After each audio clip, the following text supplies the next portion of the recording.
here we are again, back in your wonderful studio in Stirling. Tell us, since your last show in 2021, what have you been up to? Well, I've been up to a couple of different things.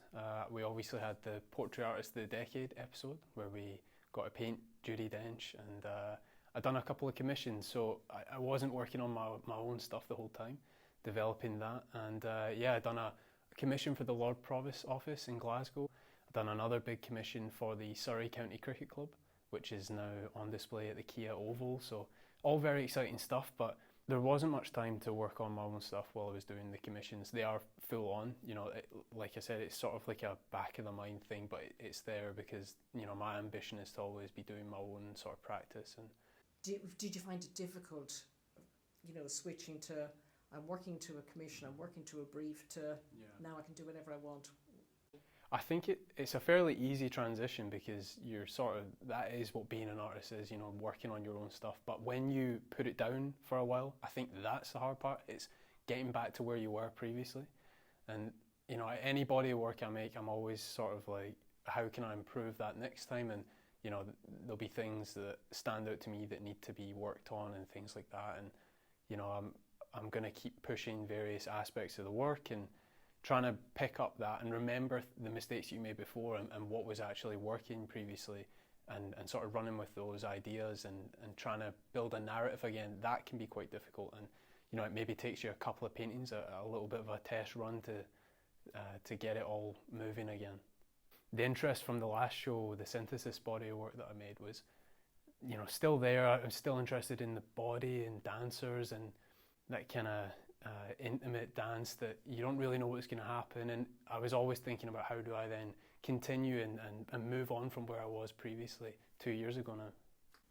How much of the fluid, broad brush marks that you used in synthesis, how much did you incorporate that in this body of work? Yeah, so I tried to develop that by using a water-soluble base layer, but that comes with its own problems, and when I was putting things on top of it, it was sort of melting that under layer.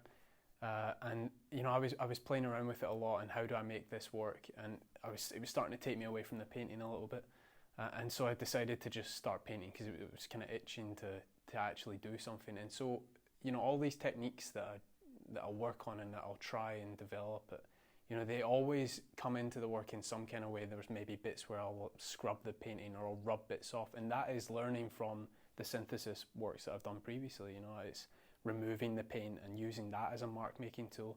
And so whether it's these big swooshy marks or not, there's still evidence of what I've done previously and trying to learn from that process. And yeah, it's like building up a big repertoire and a technical understanding of paint, and trying to just work with that.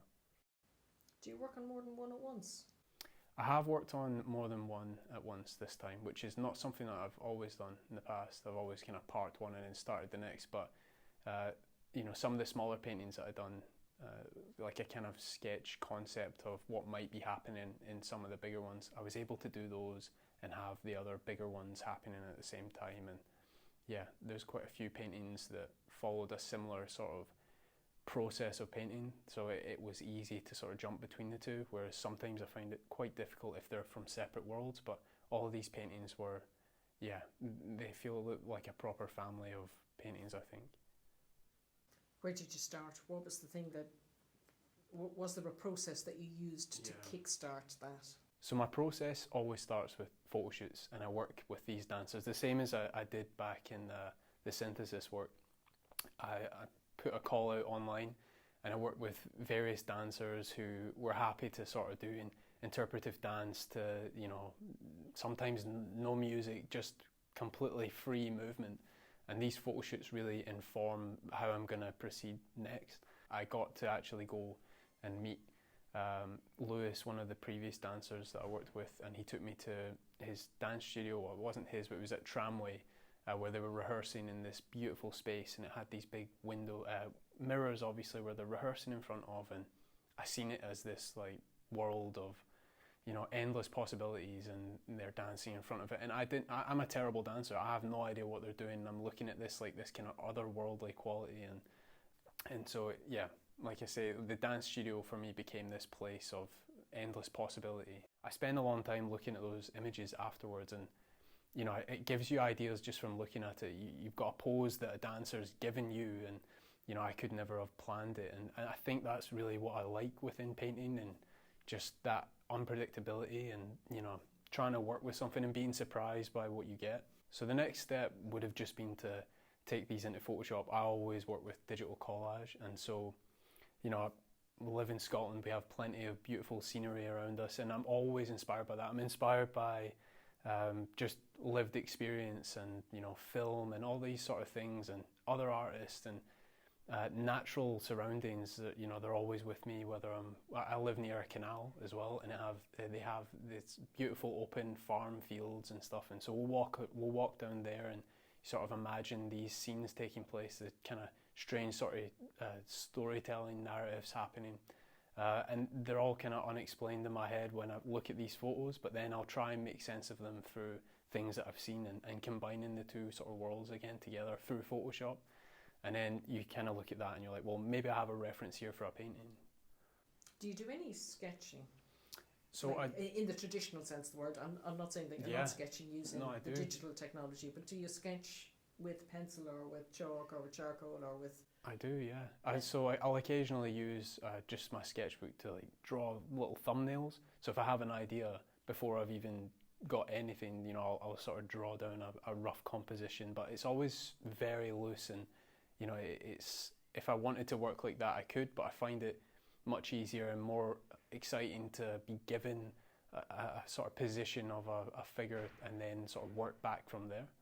I think using Photoshop, it almost feels like the sketchbook phase of my work, and you know, it's almost like coming up with a concept. It's really sort of just playing around with the various tools that you have on that, and if I've got one of these images that I've taken with the dancers, then I can draw on top of that and various things, and yeah, really sort of play about with it. And it just gives you that ability to make a mistake and then sort of be like, that isn't the way to go with this. And it's the same with just pencil drawings as well, you know, little thumbnail sketches. So are your little thumbnail sketches, are they almost more storyboarding than...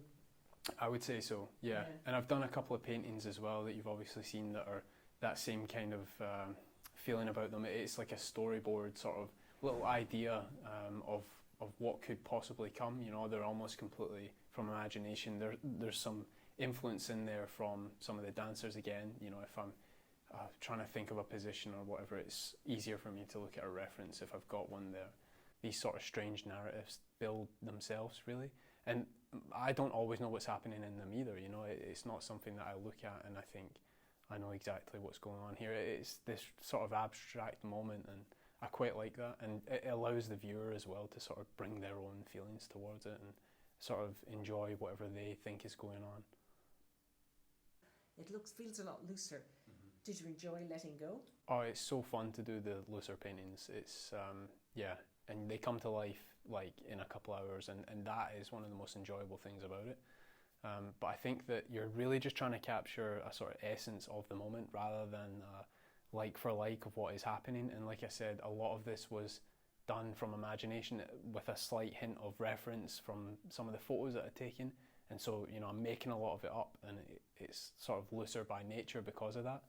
I really like letting people put their own sort of narratives on the paintings and what I've been up to. You know, I can talk about it and say, you know, why I did this and that, but ultimately I really enjoy sort of the viewer input of all of the paintings, and you know, people taking away from it what they want to. But I think that, you know, when you're trying to capture a feeling, it's not necessary to replicate a picture. And to be honest, as an artist, I'm becoming less and less interested in representing an image. It's one of those things where, you know, it has its place and I like doing it. It's an enjoyable process, but if I'm having a painting on my wall, then I want it to be a feeling, really. It doesn't, I don't want to sound like such an artist now, but yeah, you know what I mean.